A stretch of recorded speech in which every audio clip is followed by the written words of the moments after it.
catalyst for change with the chance to thrive. Crystal is the one to stir up gifts and save lives. You get exposure, promotion, and marketing too. And advertise for business owners just like you. On Storytime, your interview is global. Virtual or in person, just come on the show. Yo, your story matters. Crystals will open the door. 40 years of experience, ready to give you more on Storytime. Get ready for Storytime. Hey, come on.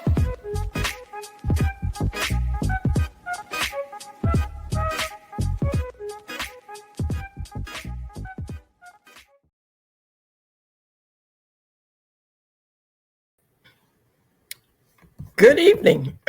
Welcome to Storytime. How are you today? This is your girl Crystal, and I am so excited to be here yet again for another Storytime. I would like to take a moment to say Happy Easter. I hope that you had a great day today. For those of you who do celebrate Easter, it has been an amazing day. The weather is good here in North Carolina. I'm not sure where you're tuning in from, but I definitely would like to say hello to you. And I want to go ahead and remind you that we are here in Storytime. Let's talk about what Storytime is in case you didn't know. Storytime is a place where human beings connect through life experiences. And we'd like to ask you to be sure to like, share, and comment and join us. We're here on Wednesdays and on Sundays. All right. And if you follow me on Instagram, you can follow me at Shout Crystal, and you can definitely send me a message there. Okay. And one of the other things that we always like to ask everybody to do, if it's okay with you, is to take a moment when you stumble onto this and please invite some people, let some people know that you're here. And we know sometimes that you come from different platforms. So I just want to remind you to share. If you're coming in from Facebook, share. All right. Excuse me. Share this. Take a moment to share this with 5 friends. All right. Start out with 5 friends. All right. And like I mentioned earlier, if you will, I would love it if you would kindly go ahead and let some people know you're here. Now, I have a gentleman today that I'm very excited to bring to you today because I met him online. I meet a lot of good, interesting people. And this particular gentleman, he goes by the name of About That Wallet. And I think that name speaks for itself. And his name is Anthony. And Anthony is a person, he's out of the Baltimore area, and he's a family man. He has children. And his story is very interesting. I've read about him online, and he talked about how he watched his mom growing up and what made him start doing this. Let me show you something here that I saw online that he has, because he also has a podcast too, right? And I believe this should be accurate. And he has a podcast, and I want to make sure that you go check him out. You've probably seen his face around town, and I'm going to show it to you. And I'm also going to show you his face, and you've probably seen him. There he goes. And you see that logo. He's a businessman, and he always is about his business. Very, very impressive. Okay. And I want to bring him on up so we can get started and talk about the issues at hand, the very interesting topic of money. All right. We want to talk about how you can budget, how you can save. We want to talk about your financial goals. We want to talk about some things that matter that can help many of you out there today. Okay, so we're going to get this started. I'm going to bring my guest up. And when I bring him up, I'll let him talk a little bit about his background and the things that have inspired him. And we'll go from there. So for right now, I think I see him at the door. Let's bring him on up. Anthony, are you there? I am here. How you doing today, Crystal? Okay. I don't see you. It doesn't show you on camera. It's black. Oh, well, I'm showing up on mine. And I can see you as well. Really weird. Let me try that again. That's really weird. Okay, so I didn't see you on my side. It's black. I wonder why it's black. And you were there a minute ago, but right now I don't see anything interesting. Let me put solo here. Yeah, so I don't know if you can see my camera, but it's black. No, I can just show myself right now. I don't see anything. It's black right now. Interesting. You were there a minute ago when we were just talking, but right now I don't see you. For some reason, it is coming up black. Maybe let me click you down and bring you back up because right now it really does not. You're not on camera. I see the name, but there's not. Mhm. Do you have your camera icon? I already know you know how to use this, so I'm not going to insult you by asking you do you have it clicked. But on my side, I don't know if I can show you what I see on my side on my camera. But on Okay, my let me side, switch cameras and see. it's Oh, black. It's kind of weird because I don't know if you can see, but oh, there you go. There you go. All right. Hi, how are you? okay. Yeah, I just went on YouTube as well, so I just saw that. And it's kind of weird that Yeah, I don't know happened. what that was. You know what? But with technology, you never can tell what's going to happen. You got to always be ready for everything. You Yeah. really do. And I know you know that being a podcaster, being a person that goes live and doing all these things. So, how was your Easter Sunday today? It was pretty good. I was able to finish out an episode that I have coming out for Tuesday, where we'll be talking about the psychology around finances, whether or not do you plan for retirement, what does that look like, and actually changing your environment and the importance of your environment when it comes to your finances and education. Okay. Well, before we get into that, I want to go back. I always start back with the child, right? I always start back with who is my guest. So for you, I would say, Anthony, let's talk about how you grew up. I read somewhere how it was talking about you grew up with your mom, and I think she had a few jobs, and that's a bit about your story and how it inspired you. Let's talk about that. I think you grew up in the Baltimore area. Talk to me about your upbringing. It was pretty modest, well, I'll say modest in the sense of understanding the poor mindset, and also being broke at the same time. For my mom to be single, but then she married, been together with the guy for 14 years. So, just kind of understanding that, she was a young mom and just growing up with my brothers. And then when she got married, bring on the extra two siblings. So it's like 5 people, like 5 kids plus them. So 7 people in the household. So money was tight. And during those time frames, I do remember having what I call them wish sandwiches now, but pretty much sandwiches where the bread was either close to stale or if not stale, stale already. Learning to either turn on the oven, make it toast, and then put some butter on it just to kind of make it edible. Where we didn't have meat in the house mostly because it will go quickly. She had a lot of like pasta. It's almost like meat spaghetti sauce or whatever. She'll just call it spaghetti.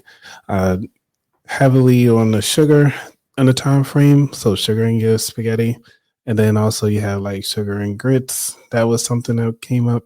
But then also they decided to get a dog as well. So you got 7 people in the household plus a dog.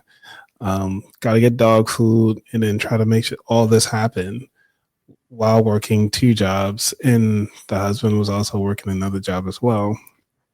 And just trying to make sure. Let me ask you this. Not mean to cut you up, but let me ask you this. Is this something that you figured out later on in your adult life looking back, or is this something that you understood back then as a child? As a child, sometimes people say we didn't think we were poor back then. We thought we had it going on. So when you were living in the moment with your siblings, how did you feel then?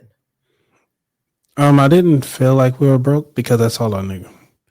It wasn't until I went over to my dad's house where they had like potato bread regularly. They had cereal regularly. Everybody sat down at the table regularly. They had crabs every weekend regularly. So I could see the difference and feel the difference of what it's like to have, at least a decent income versus you pinching pennies to make it work. So do you have those conversations now that you specialize in this and now that you've taken this up as a career? Do you have those conversations back with your mom now? No, I just appreciate her for the work that she put in and everything like that. I did ask her about certain financial strategies, such as being an authorized user on credit cards. Mm. And she was like, yeah, I'd known about it, but I didn't want to do that to you all because she was afraid of messing up our credit. Not knowing that she didn't have to give us the credit cards, just put it all to the side. But, it also goes back to, and this is one of the things that I try to remember and share with people, is that your parents only did what they could when they only shared what they're comfortable with sharing. Not that they didn't know, it's just that they weren't comfortable with doing it. Well, before we go to that, let me ask you this. When did you find the passion for finance? Was it in high school? Was it in college? When did you decide that this is going to be an area that I want to focus on and this is what I want to do? It was post college, post my master's degree. And it was a time when I was getting out of a long term relationship. So that time when everything pretty much I was just by myself and finding time to hone in on what I really want out of life. And in order for me to do that, I had to cancel a lot of credit cards. By doing so, drop my credit score down to 324.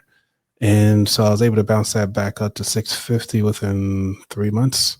So it took some time, but we got there. And since then, and then I met somebody else who's currently my wife. She was telling me about just paying off my cell phone bill.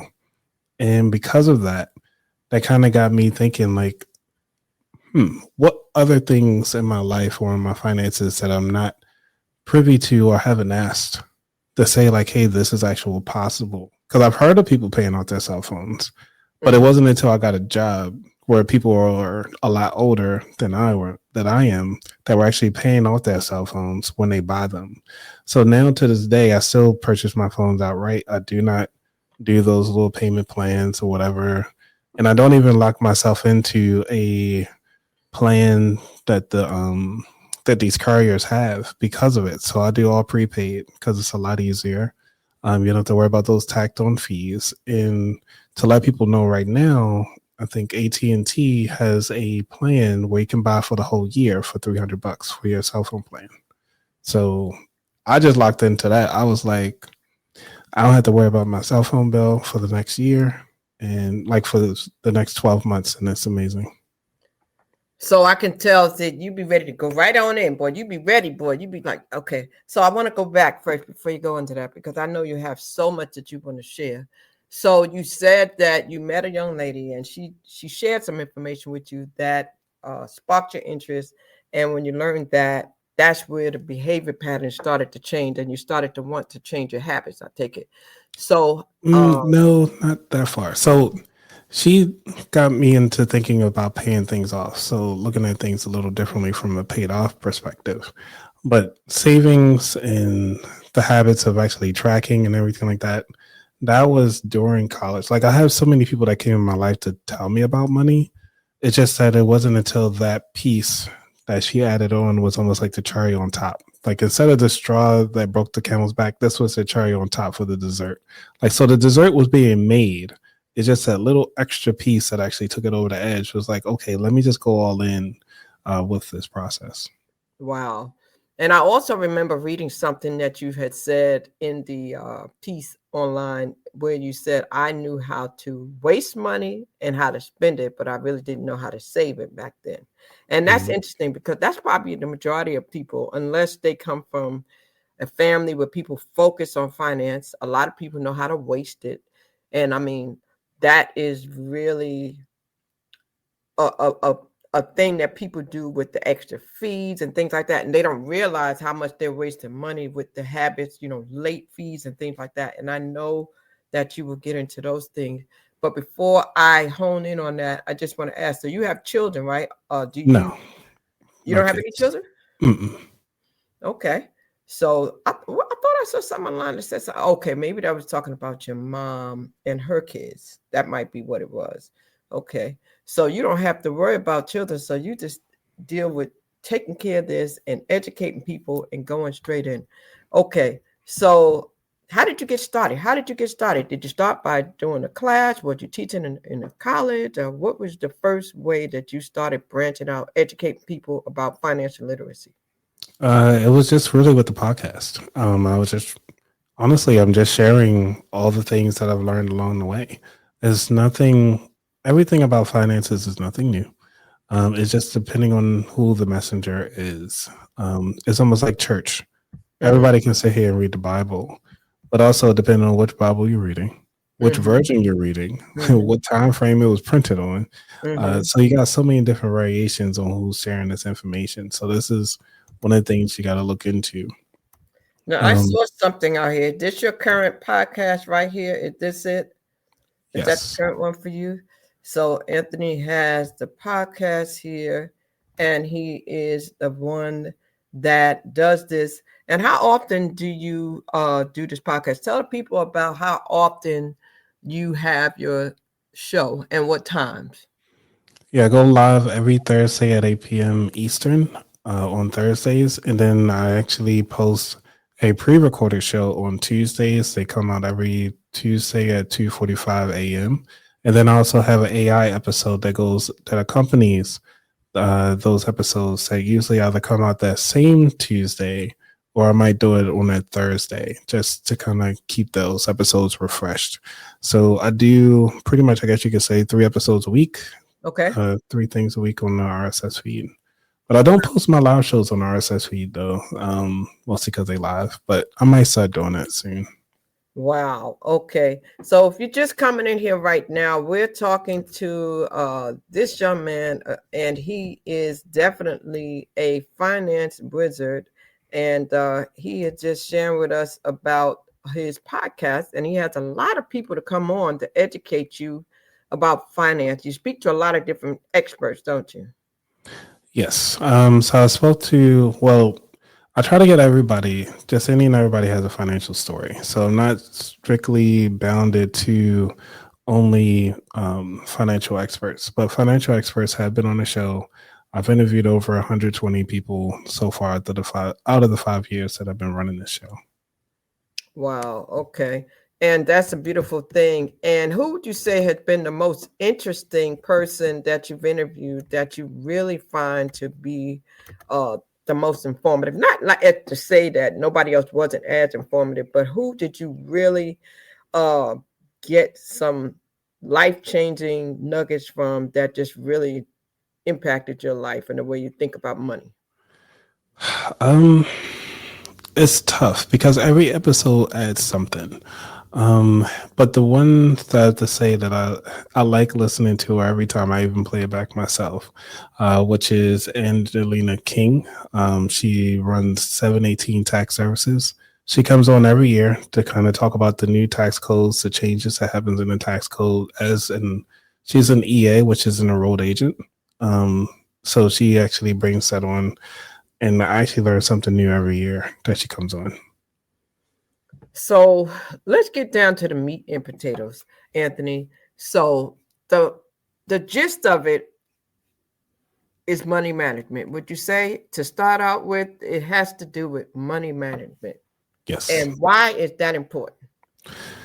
It is important because it's part of our society. We live in a capitalist society. We have to really think about what it is that we want out of life and how we can afford it. And the way how we can afford it is we need to make some money.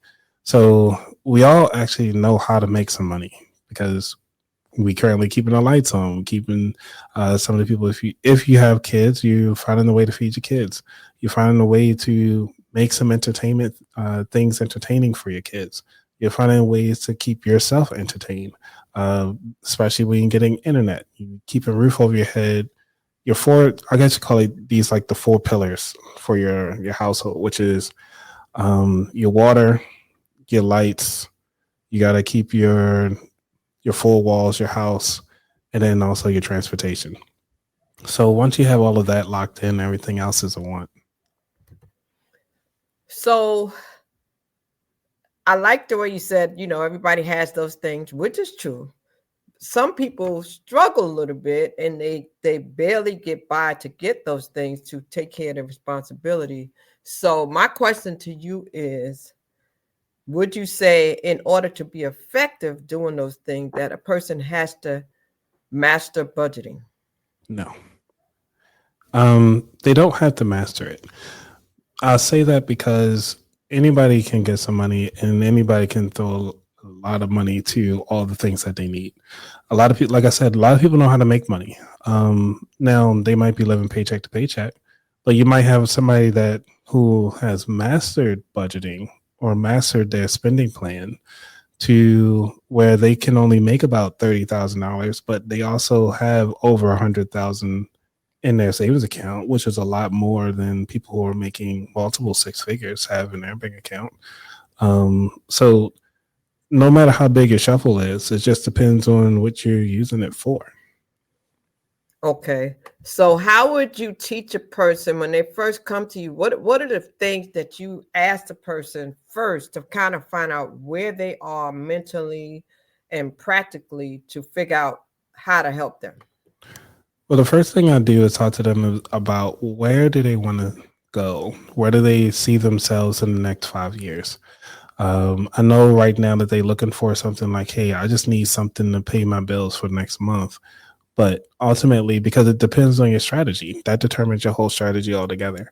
If a bill, sometimes they'll just say like, hey, I just really want to pay this bill down, or I really want to pay off this credit card, and I don't know where to start. And so what I do is I take a moment to kind of give them, hey, we just got to get what I like to call financially naked and go through everything that they have. Not dealing as far as their liquid cash. We don't have to worry about the retirement stuff right now because you're in struggle mode. And what I mean by struggle mode, you say quote unquote poor. And because poor is a mindset. Broke is also just a state of being. So I want you to focus on that, which means that we need to get you from broke to a point of abundance. And to get there, you need to figure out where you are today. And that's where we start. We start off where, what are your bills?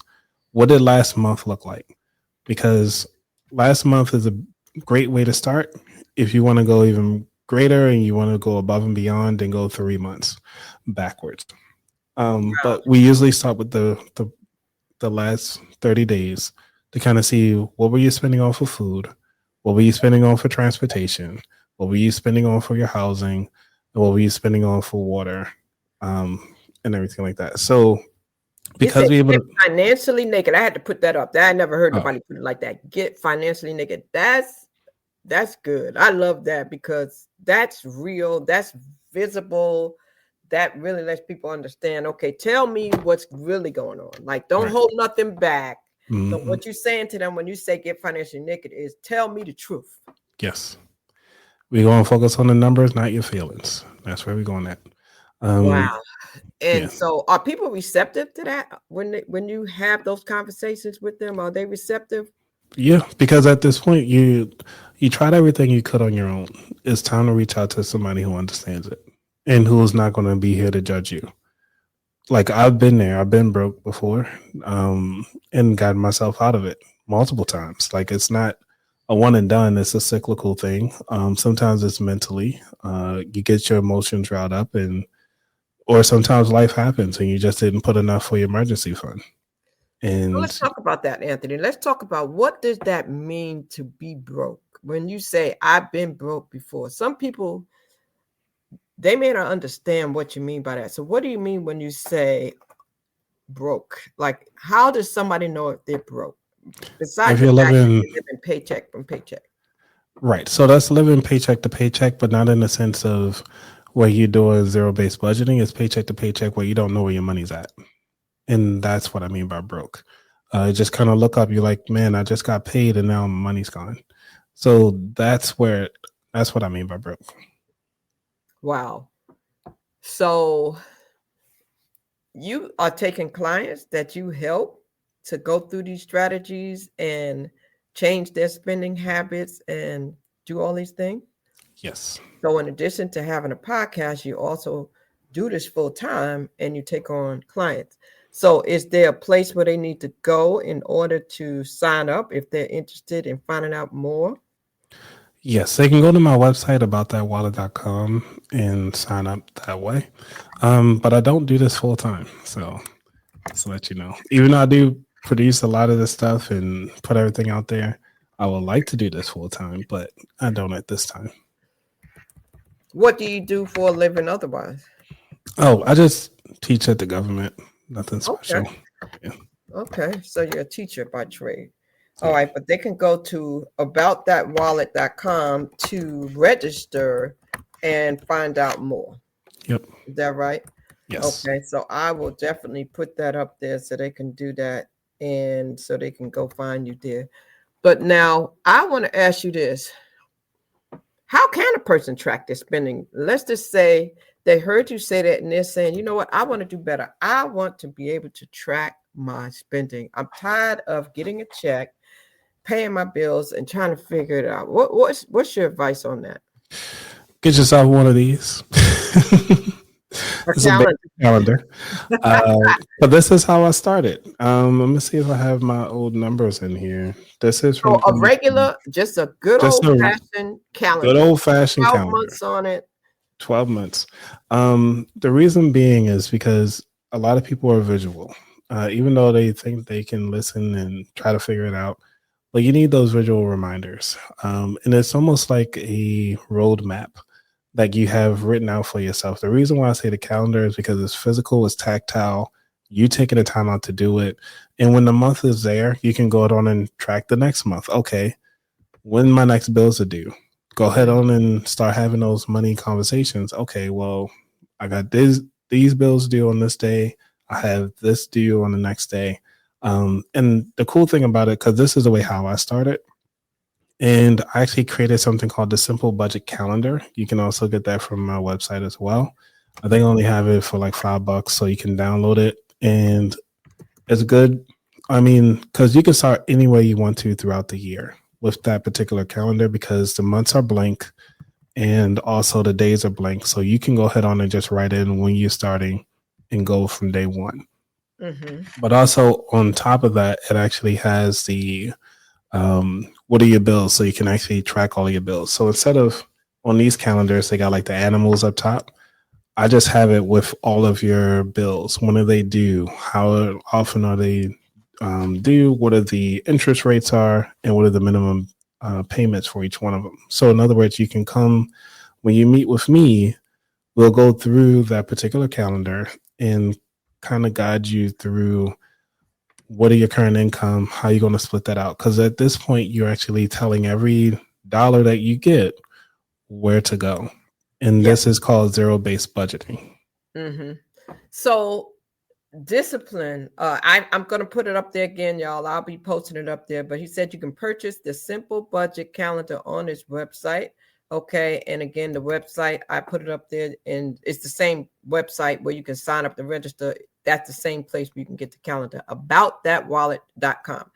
Anything you want to know about him, just search About That Wallet.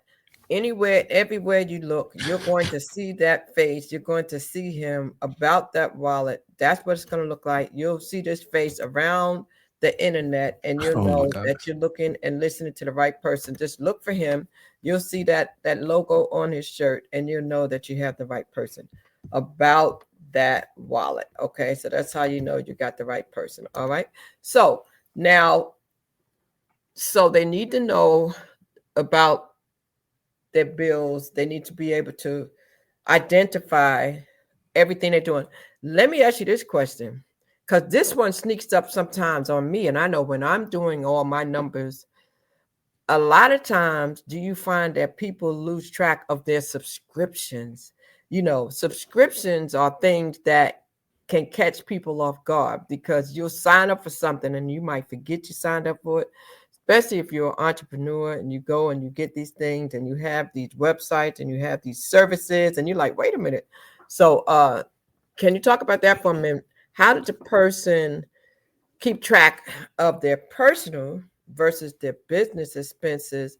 Do you help people to separate that and to kind of track it so that they know what they're spending for each? Yeah, so it's a loaded question. So I'm gonna start off with the personal side of the house. When it comes to your subscriptions, I guess you could say whether or not if you have a business or not. With the business, obviously you're gonna watch that a little closer. But even though you should be watching your personal because you did take time out to go to work to make this money, so it's really your due diligence to make sure that you're finding out where all your stuff is going at. Again, so if you have monthly bills when it comes to your subscriptions, you want to look into when you have to pay those. And then I think it's springtime, and it's a perfect time to actually do a little bit of spring cleaning, I like to call it. And what I mean by that is you go through these subscriptions and really dig into like, hey, do I really use this service as I plan to? And if you don't, trash it. Go down and unsubscribe and keep moving. The other thing is if it's a subscription that you use, but they just now have a new version of it. Because I can give you an example. I had Hulu and I was only paying $20 for it.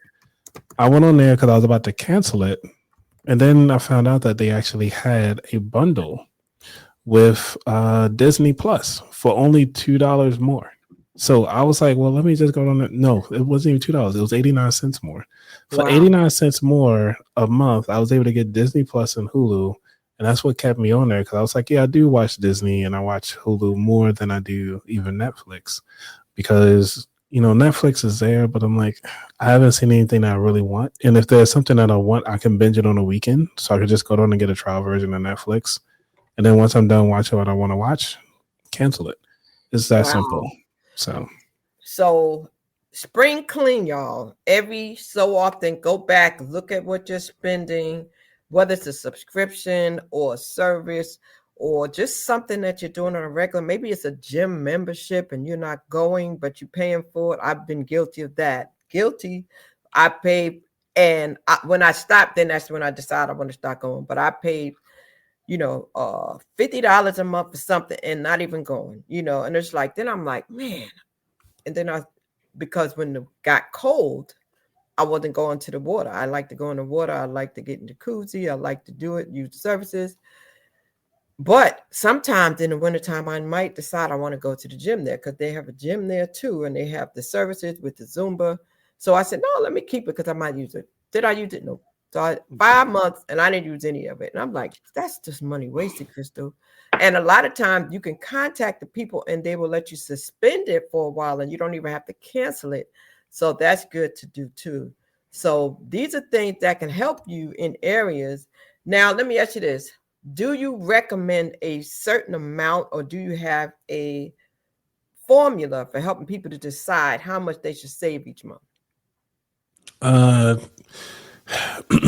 There's a lot of formulas out there. There's a lot of budget formulas that are out there. The one that I usually recommend, this is just one of many, is the 50-30-10-10 rule. So 50% is going to your needs. 30% goes to your wants, 10% goes to your savings, and then the other 10% goes to your investments. And then if you tithe, you can use that 10% out of your wants category. And then that would actually kind of help you still maintain your budget because still it's a lot of money at the end of the day. If you say like you have $100, $50 go for every $100 that you have, $50 will go to your living expenses. You remember the 4 pillars. So you got your rent, water, and all that fun stuff. Your 30% goes to your wants, but we're going to say for those of you who actually go to the church and tithe to the church, we're going to bring that down to 20%. Okay, so you got $70 sitting there for your wants and your needs. $70, so you can actually do quite a bit. With the 10%, you go to your investments and also 10% to your savings. And when I mean savings, you're talking about like your, what they call it, your emergency fund. It could be your emergency fund and your savings could be split 2 different ways. And then you also have your investments. Now, some of the things when it comes to the investments, you're already investing with the company's 401k. And if you are, you're not doing anything additional, but you still want to learn about stocks and individual stuff, you can use that a little extra 10% to kind of learn the industry that way. So that's the formula that I usually use, and that I would say not recommend, but suggest, because this is for educational purposes only. Right. So, 50, 30, 10, 10. So you mentioned it a couple of times. I want to explain it for the people who really don't really understand, the people who are trying to be more conscious about their money and their management of their money. Explain exactly what is an emergency fund. that emergency fund is for emergency purposes only. It's like right there in the title. So you can't go wrong there. One of the things is that this is not a fund where you say like, oh, well, so-and-so needs it. Oh, so-and-so has, you know, I guess a bill to be paid, or your mom is asking you for something. You just got to tell them no. You got to move your zero up the chain. Just be like, hey, my emergency fund, if it's not at $5,000, I'm not giving it out to anybody. If you own a home, recommend it, or suggested. I'll say suggested amount should be around like $10,000, just because if you think about it, your water heater goes up, it's about $10,000. If your roof has damage on it or whatever, the insurance will kind of cover some, but it's about $10,000. When you look at the AC unit to get refixed, or not get refixed, but if you got to replace it, that is about $10,000. So if you already have $10,000 set for your emergency fund, you're fine. And if your car breaks down, you can get another car. It might not be your dream car, the car that you currently have, but you can sure get another driver for about $10,000. So if you look at it that way, it's fine. And a lot of you probably be like, man, I don't even have $1,000. Well, we got to start somewhere. You have to start somewhere. Right. So if you are just coming in, we are talking to Anthony. He is the man, and we're hearing the About That Wallet story. He is the man when it comes to helping people to save their money and do everything they need to do. I know that you have something coming up that we were going to share. I'm going to pull that up so we can show that. I did get that. I know that you have an event coming up where you're going to speak April 30th at the end of this month. Talk to me about what's going to happen here and what can people expect, and can people still get a free ticket and go join? Yes, you can still get a free ticket about this. This is an event, a virtual event, which is hosted by Clifton Corbin, who's also another he's a two-time financial author and has been doing amazing work in the financial industry to actually bring awareness to parents, and also and that's the reason why we mesh well together, is because he is teaching his child about finances and bringing it up. Wow, so I love it. I love it. And so how often do you hear that? How often do people really, really, really educate their children at a young age? And how early should they start? Do you recommend a certain age for people to start with their kids? Kindergarten, first, second, third, elementary, when? As soon as they start asking about toys. Because everything costs money. But they understand the value of give and take because they're watching you. I mean, I grew up in the industry, well, not the industry, but the era where they always said kids need to stay out of grown folks' business. So, okay. Nowadays it's like, you better teach kids about some money because they will get shafted or anything like that. But this is in America. But in other countries, the kids are always with the parents. They learn about bartering, the bartering system. They learn about the value of items. And, especially when you grow up in impoverished neighborhoods or in poverty, you get to see that a lot. You have to actually help out your parents sometimes. Sometimes you have to go to work to kind of make sure you pay the bills for the house. So you see things a lot earlier than you do if everything was okay. Okay. So let me ask you this question. And if you're just coming and you come back and do the replay, you're listening to Anthony from About That Wallet. You can search him at aboutthatwallet.com. He has a podcast weekly, and he's going to give you some tips on how to save money, how to budget your money, and how to correct some things and get yourself together. What are some mistakes, some money management mistakes that you've seen that a lot of people make? This is fun. A lot of the mistakes is that they think that they know how much money they actually have. And then, or they also doing a comparison thing. So they might see somebody who they grew up with and be like, hey, you know what? Why are they making so much more money than I am? Or why am I in this situation and they in that situation? That comparison thing is really the worst thing that you can do. And then also you trying to keep up with the said friend, not realizing or knowing what they have financially is going on. Ooh. So Keeping up with the Joneses. So on that note, then, a lot of people don't know that the best thing you could do for yourself is to cut back on your expenses. But some people don't know how to do it without feeling deprived. They don't know how to stop. Like they feel like they're going to be shortchanged. Any recommendations there on how to do that?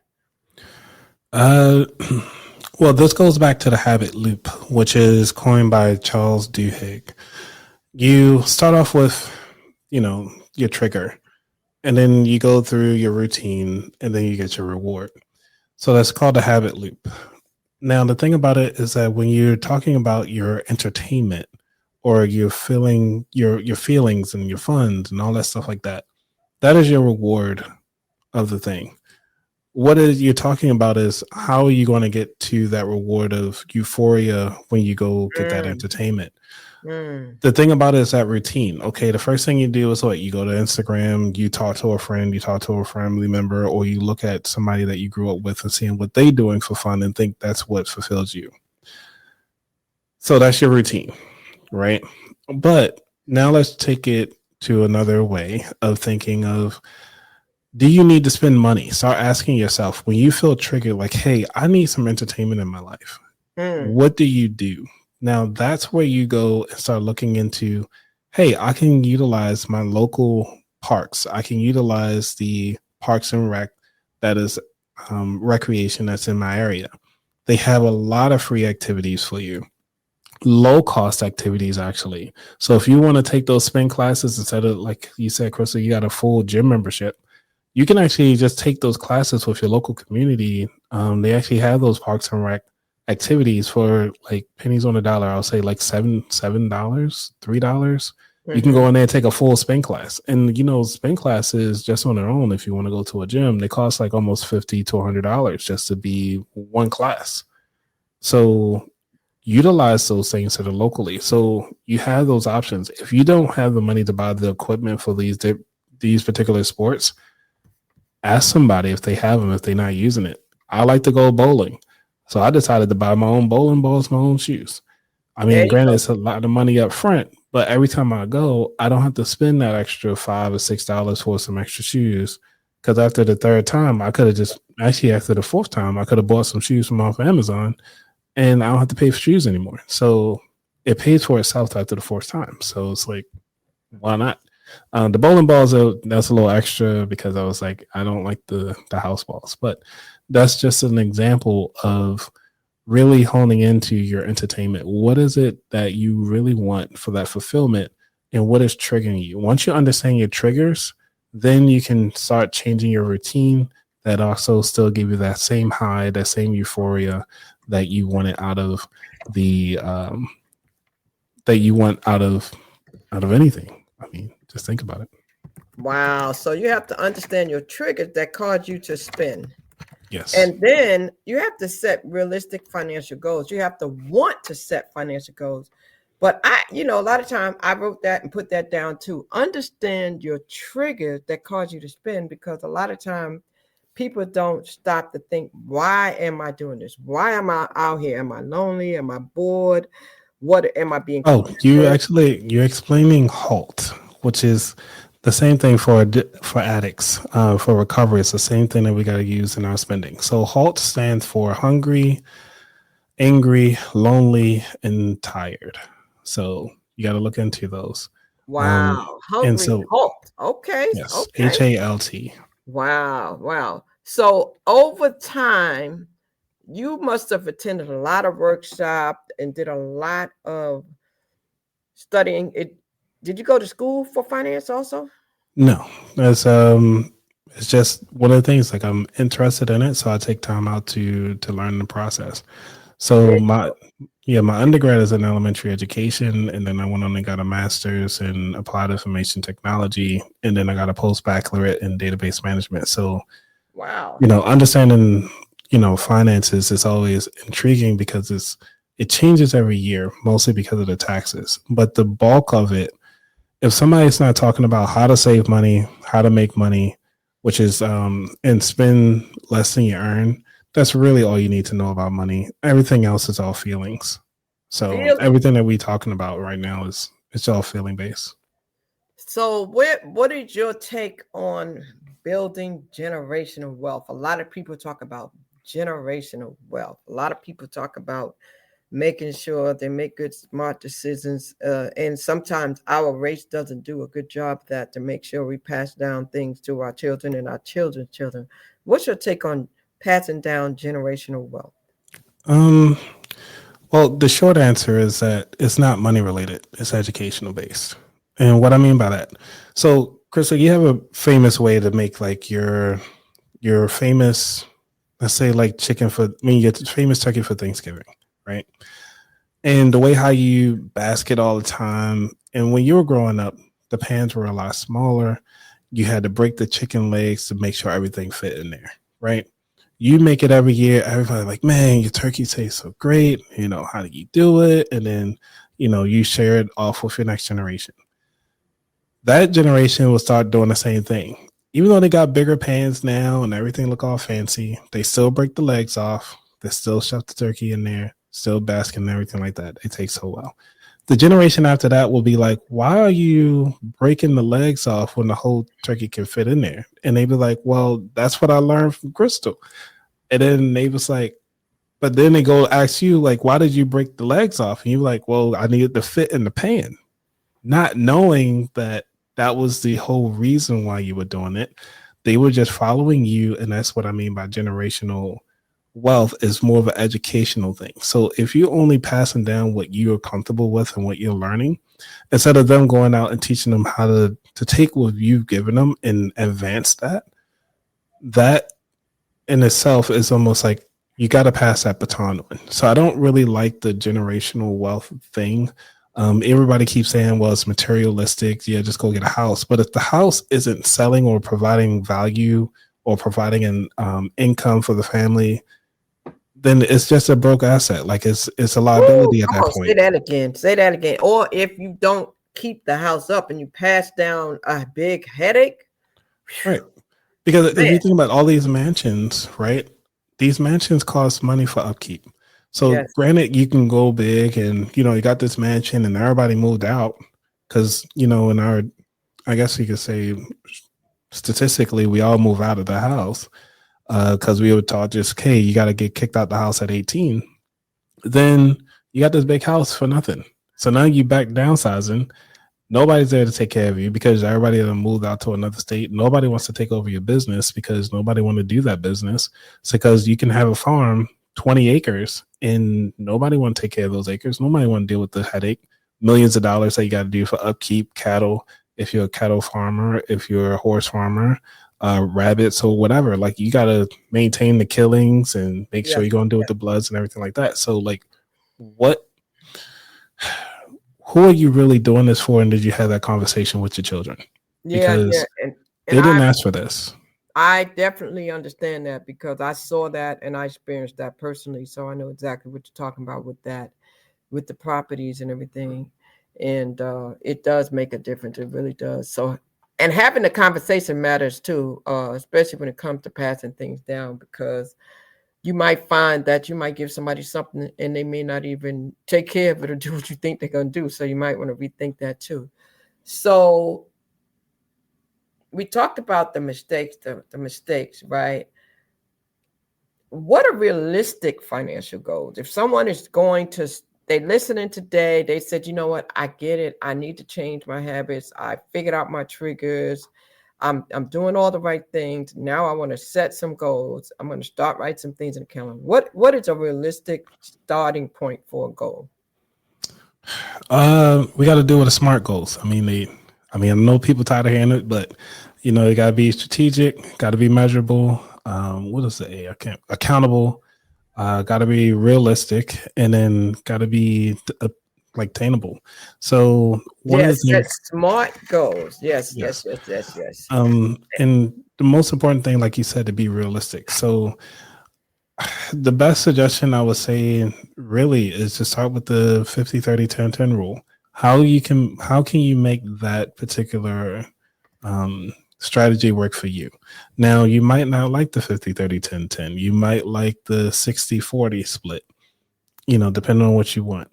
But either way, you can, some people like to do it 50 10 10 10 So do you because customize it to the person? Like when you're doing it, Mhm. so sometimes you might do a 60-40 or 50-30-10-10 based on the individual. Yes. Okay. All right. What I usually try to fit, most of the people will fit the 50 30 10 10.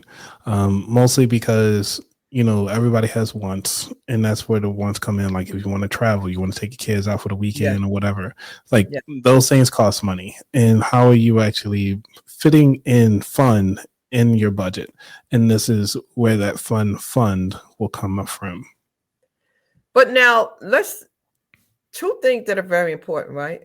Paying off our debt and saving money. Both of those are real important. Right. Which one should one do first? Or how does one decide? Because maybe it's not always the same for everyone. So how does one decide if they are attacking their situation, whether they should pay off their debt or whether they should save first? How does one come up with that answer? Do both. And the reason why, because usually it's a thing about far as investing versus paying off bills, but you can do it all, just be in smaller increments. Now, as far as paying off your bills, yes, you want to pay your bills with a smile every time, because again, this is all emotional at this point. And if you want to play by the numbers, play by the numbers.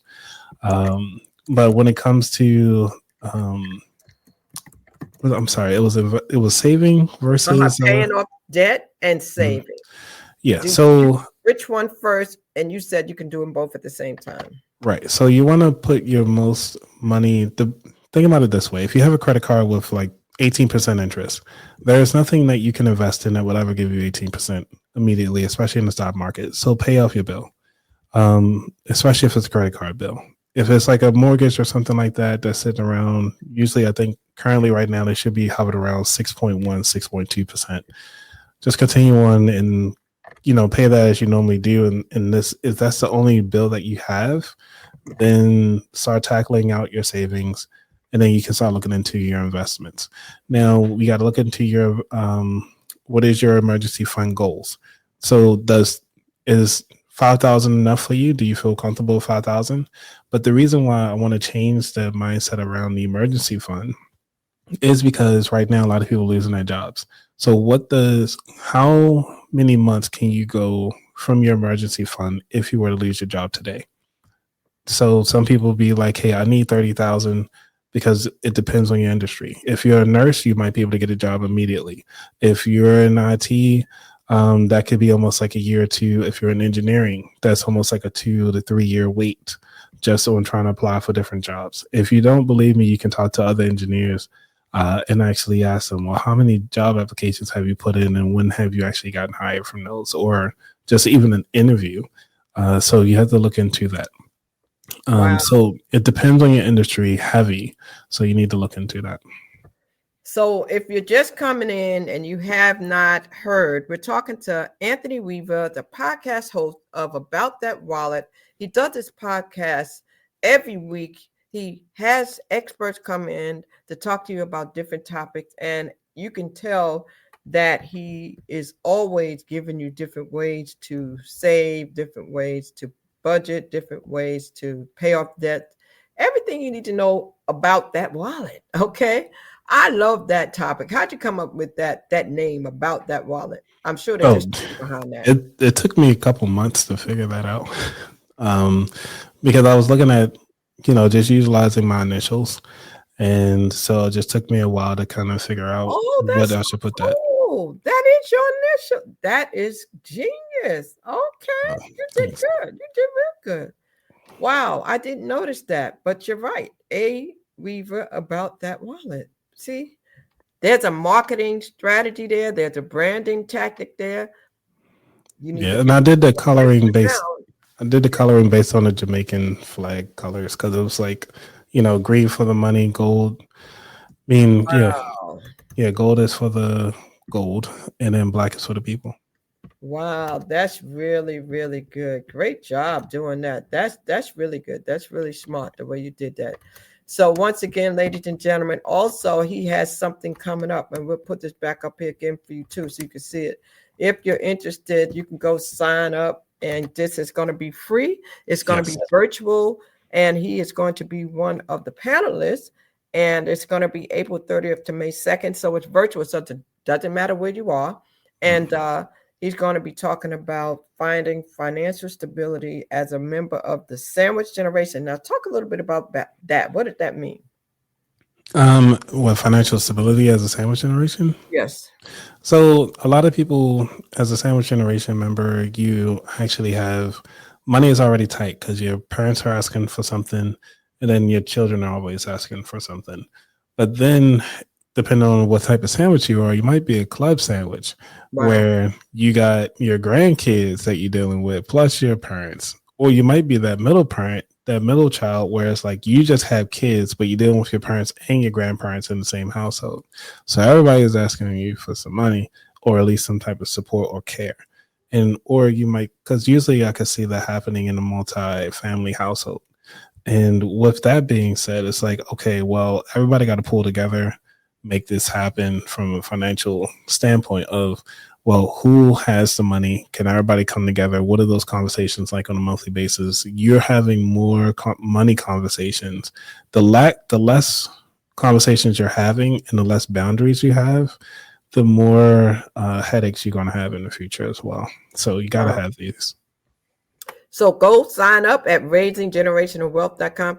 He has an amazing podcast. I love your intro. I was checking your intro out, and I was like, you know what? This is pretty cool. I love the intro and the way you did that. For my live show intro? I'm going to show you what I'm talking about, guys. If you've never been on his page, you really got to go check it out because he's pretty creative, man. He's creative, y'all. I'm telling you, if you haven't figured that out, he is creative.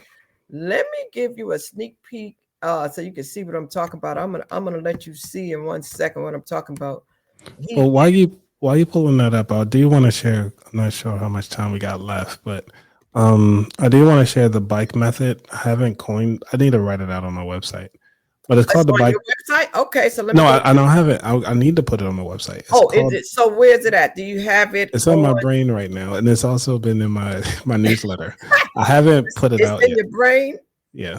And I talked about it on a couple podcasts, but I do want to share it. It's called the bike method. So it stands for, and this is really almost like the habit loop, but also this is something that it's more of a mindset. Okay. So B is for budgeting, I is for income, K is for knowledge, E is for execution. Oh, and so we got it. It's called the bike method. So let's type that out. So we got the bike method.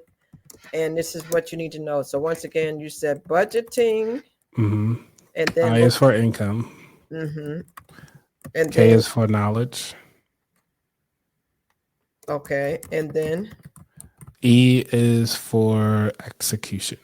Execution. Now, is this like a course or a workshop, or just something that you just elaborate on with people when you're talking to them, or just something that you talk about on your podcast?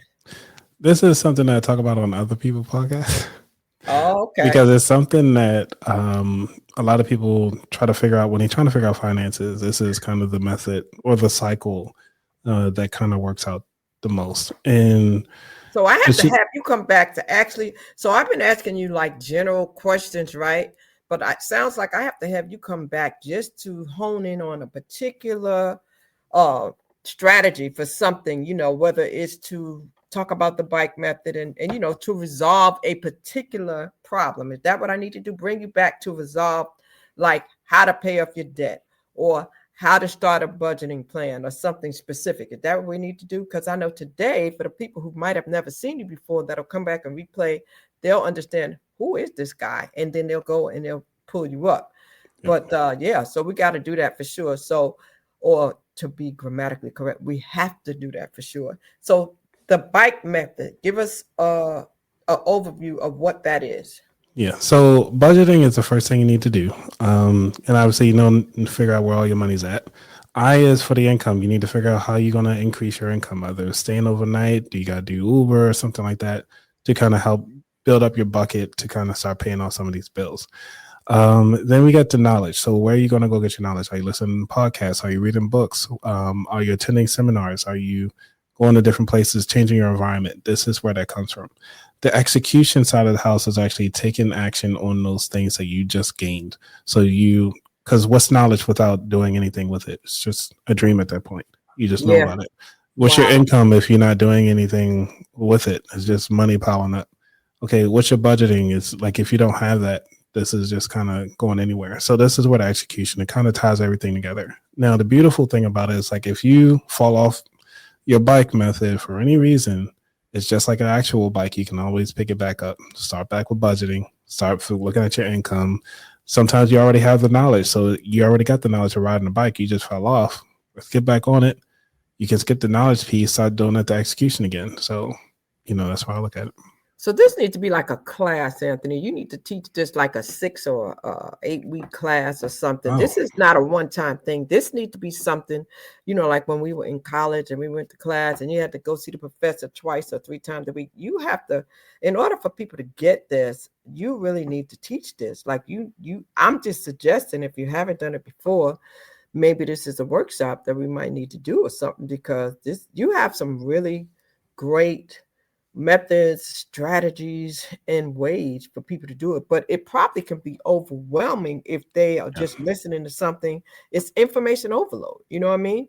They have to have a way to apply this knowledge. Mm-hmm.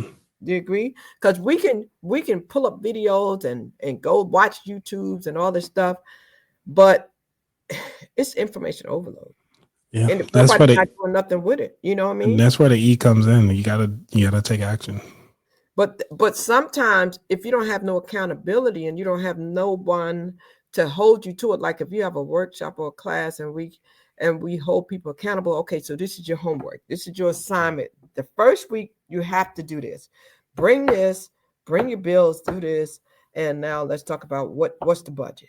The next week, okay, all your sources of income. Where do you get money from? Do you have a W-2? Do you have a 1099? Let's talk about the income.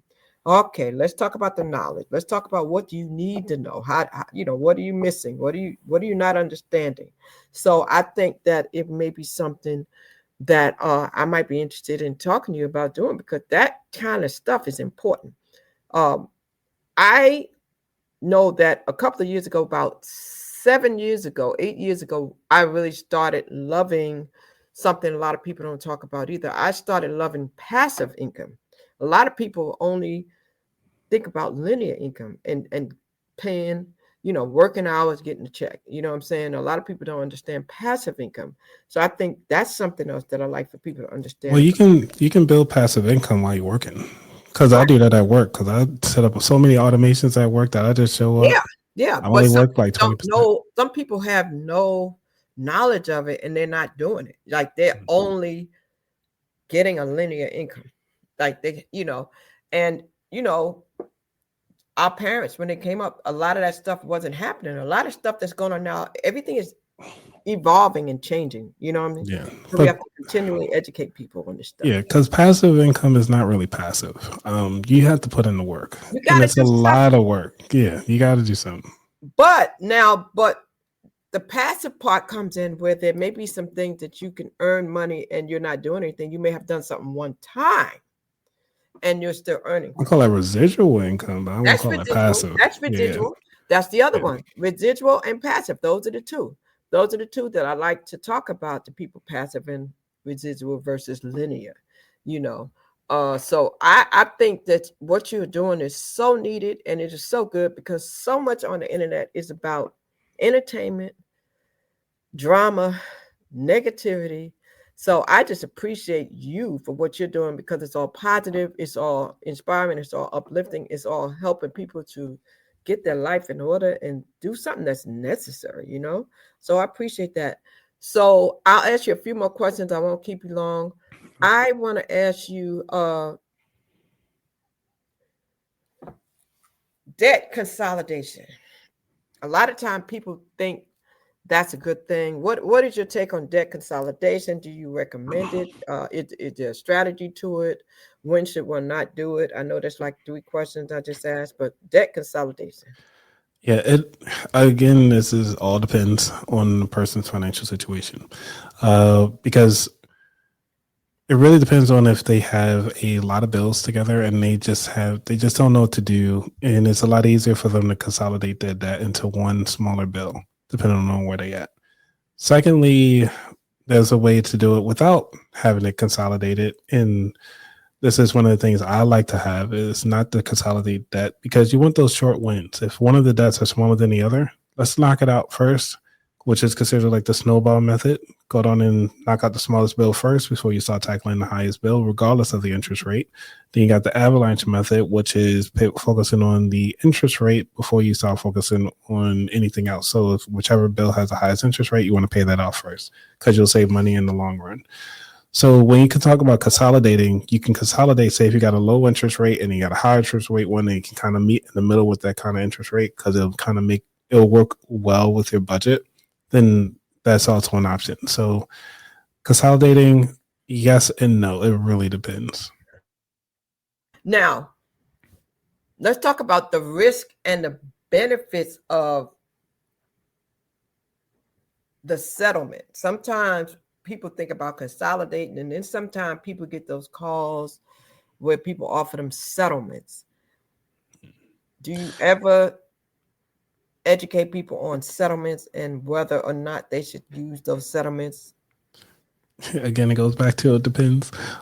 Because when it comes to taking a settlement on a particular bill, if the lender is saying like, hey, we will settle the bill if you're only going to pay us for maybe 50% of the total bill, you have to actually go through some type of hardship or go through their program. I've been through a couple of them with several credit cards.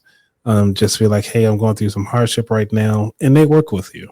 So a lot of these, I would say, don't go with these other companies to try to settle your debt because everything that they're going to do, you can do it yourself. Sometimes that they'll put your money into an escrow and then let your bills lapse so they can start negotiating.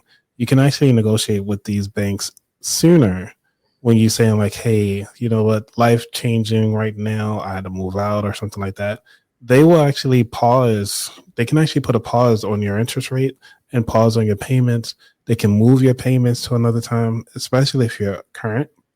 And because if you're current, you actually have the option to move around. So if you say like all your bills are due at the same time early in the month, but like, yeah, I really can't do it this time, you can shift it down 2 weeks inside that month and they will work with you. So you can do that. So you have those options. And so you don't have to duck the calls. You can take the calls and just tell them no. I'll say call them first. Call the banks first before anything happens. Like this is a relationship. Like they want money, you want their service. So call them first. Sign up at About That Wallet to register for him. Make sure you go get the calendar. And I know that you also have a t-shirt. Is that for people who've been there before? The t-shirt that you have, this About That Wallet shirt. Talk to us about how can somebody get a t-shirt and why would they want a t-shirt? Is that for the people who've taken your classes or a part of your community? Who is the t-shirt for? The t-shirt's for everybody. If you want to support the podcast, I greatly appreciate it. A lot of the people who listen, they actually go for the hoodies. So, you know, I do appreciate the hoodies. Okay, so of course, hoodie season is out. Do you have a sale right now on hoodies if they get them during the summertime? No, because these tariffs are hitting me. Like, these tariffs are crazy. And because everything's about to go up another 30%, so I'm going to have to go up on my prices as well. Okay. Wow. Starting next month. And so I just wanted to show you a sneak peek. I told you I wanted to show you his website. I think his I love your intro. I love your intro. I saw it and I went, oh my goodness. Let me see if I can get over here to it. Let me see if I can. Yeah, it's the people who are part of my lives. And they was like, man, we're still waiting on your new intro with the music. We created the music using AI. So everything you see is with AI. Yeah, you're gonna have to show me how to do that. We're gonna have to talk about that. Let's see. Let's put this on here. Let me see if I can do this and show this now. Bring this up to the stage. And let's throw this. Nope, that's not the one I want to do. That's your website. That's my That's website. your website. That's not it. I wanted to do your actual. I want to do your actual, your page, your actual YouTube. Your YouTube is pretty cool. I want to do your YouTube. Okay, let's do the YouTube. Here we go, guys. Let's look at the YouTube. What we got here. And I'm going to share this before we get ready to let this man go, because we know we've gotten a lot from him today, and we're going to not keep him. It's Easter. He may want to go and do something with his family. But check this out. I just love this. Check this out. Check this out.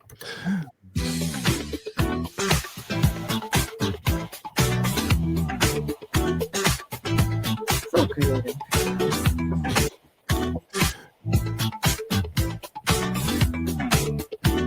I was just playing around with a lot of stuff. Wallet's missing from the floor. It's got my secrets, nothing more. I checked the drawers, I checked the spikes. Left me hanging in my Nikes. Last night we tore up the town. Now my wallet's not around.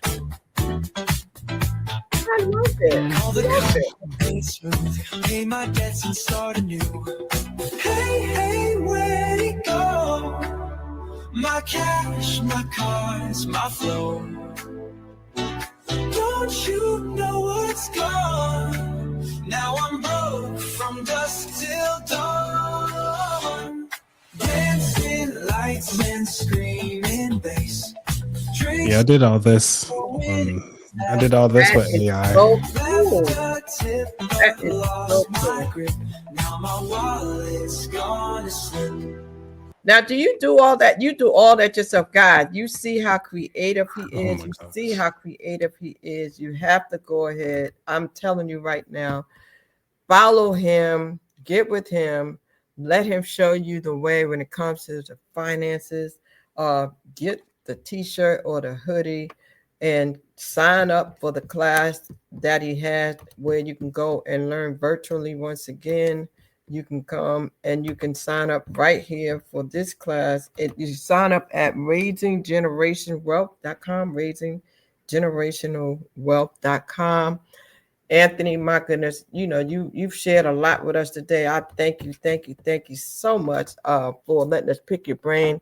Let's get together. Let's do something where we can put something together for the people. You are definitely for someone who just become passionate about this. You really have taken it and ran with it, and I just applaud you. Everything you do is professional, very empowering, and thorough. I try my best. I'm learning along the way. I realize that the world expects you to be perfect, but done is better than perfect. At least put something out there. You know what they say. You don't have to be great to get started, but you have to get started to be great. So let me ask you this. Anything that I haven't asked you that you would like to say to the people, so when the people come back and see this, that you would like to share, that you want people to know about that wallet? I mean, when you stop doing all this, what do you want people to say? If somebody says, hey, have you met that Anthony Weaver guy? What do you want people to say? Well, you throw so many questions at once. So what I want people to say when they meet me or at least hear about me is that he's the same person behind the camera as he is in person. That's one of the things. I think that's one of the greatest compliments I've heard since meeting people in real life. The second thing I would say for the people is that you have what it takes to be successful, to do whatever you want to do. When you see somebody who's doing amazing work today, you don't know the sacrifices that they did so far ago. So just put yourself at ease. You can always ask them like, hey, how did you do this? And I use my bowling analogy because I learned how to bowl, and I always make the curve and the ball do the curvy thing and get the strikes and everything like that. But it took me several years to actually perfect it. Took me multiple hours. And because of that, it's a lot easier for me to do it. And this is the same thing for you. All you have to do is just dedicate your time to learn about your finances, dedicate the time to do your research. This as far as your knowledge.